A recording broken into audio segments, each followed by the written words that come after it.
بسم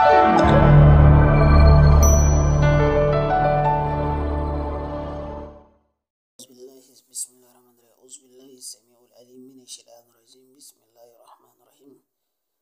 رب اشرح لي صدري ويسر لي أمري واحلل عقدة من لساني يفقهوا قولي. السلام عليكم ورحمة الله.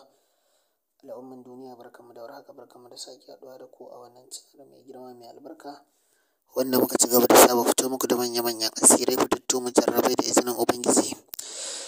A yau dai ga mu ɗauke da wani sirri kamar haka.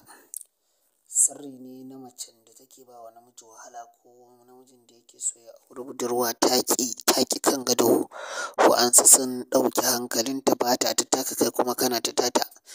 To ga asiri da idan kana so ta ma azabtaccen so daga cikin soyayya, ko matarka ce take ƙuntata ma, take baka baƙin ciki, ba ta baka farin ciki, ga asirin mallaka insha Allahu. Baƙar mallaka ce wannan, albarkacin manzo Allah sallallahu alaihi wasallama. Ba mu fito da wannan sirri ba sai domin 'yan uwa su amfana da shi, kuma don a gudu tare a tsira tare, albarkacin manzo Allah sallallahu alaihi wasallama. 'Yan uwa, wannan sirri ne na a zo a gani, sirri ne mai abin mamaki, sirri ne wanda cikin kwana uku yake fara tashi, albarkacin sayyidina Sadati. Aiki ne ake yinsa tsawon kwana 7, amma cikin kwana uku yake fara tashi. In aikin yaƙi, a san akwai mutumin da za ka kayi aiki a kan abu yaƙi, to shi ne za ka yi kwana 7, amma in dai ba wai kayi ka ga yaƙi ba, a wannan kwana uku in ka yi shi ma ya wadatar insha Allah. To alhamdulillah, ana samun sunan yarinya ana rubutawa a cikin nan, mimun kamar yadda kuka gani, hakuri mimun kamar yadda aka rubuta ismuhu, sunanta kenan insha Allah. To da zarar an rubuta wannan, za a rubuta wannan aya ƙafa ɗaya akan allon ƙarfe ne insha Allah. Allon ƙarfen za a samu guda ɗaya ko guda 2 yayi, amma an samu fiye da haka yayi ba damuwa insha Allah. Sai a rubuta wannan sirri. In aka rubuta wannan sirri, za a samu kitson damo da kitson kasa da kitson kububuwa. Insha Allah. In son so ne a samo kitson minjiliya, ba kitson minjiliya ba kai, in son so ne a samo kitson dama tsiri, wannan koren macijin. To aka haɗa wa'annan, sai a mulki allon ƙarfen ka kaman kan sunan nan, sai a shafe shi da wannan kitson, yanda soyayya zai kama jikinta, zai yi mata zafi, azabtaccen so kenan. To insha Allah sai a ɗora allon ƙarfe akan wuta, ana jin asallahu an yaj'ala bainakum wa bainal ladina adaytum minhum mawadda wallahu qadir wallahu ghafurur rahim. 3313 ake ja. A ja da safe, a ja da yamma, a ja da safe, a ja da yamma kwana 3.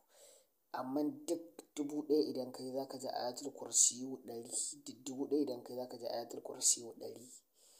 1111, kaga za ka samu ayatul kursiyu 311 a cikin wannan duk zama. Za a samu ayatul kursiyu 111. Ana shafa turaren kafin kafi, kwarai da gaske, kuma sai ka tabbatar sanda sawu ya ɗauke, lokacin ba hayaniya, ba kowa, babu kowa ya mutu. Shi ne 12 dare ko sama da haka insha Allahu za ka iya wannan aiki, amma kar ka yadda alfijir ya keto ba aka ma wannan aiki ba. In dai aikin na dare ne, kwarai da gaske za ka iya ka ɗauka ka yi da safe, ka yi da daddare. Saboda yamma ana hada-hada wajen abubuwa haka, kwarai da gaske insha Allahu. Saboda dai da daddaren za a fi samun mustajaba. Ka yi da safe kafin ka fita wurin kasuwa, ko kuma in kai malami ne, ka yi da safe kafin ka fita wurin jama'a ko wurin almajirai insha Allahu. Da daddare kuma in ka dawo sai ka yi. In ka dawo can dare kowa ya ɗauke, kafin ka kwanta insha Allahu sai ka gabatar da aikin, ko bayan ka kwanta ka tashi ne ma za ka iya gabatarwa. To rana na farko a yanka baƙar kaza, rana ta biyu a yanka jan zakara shekararre, rana ta 3 a samu farar zakara a yanka insha Allahu.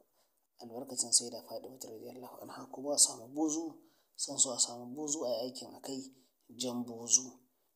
Ko na taure ne ko na akuya ne ma, in Allah ya yarda, Allah ubangiji ya ba mu dacewa, ba mu sa'a.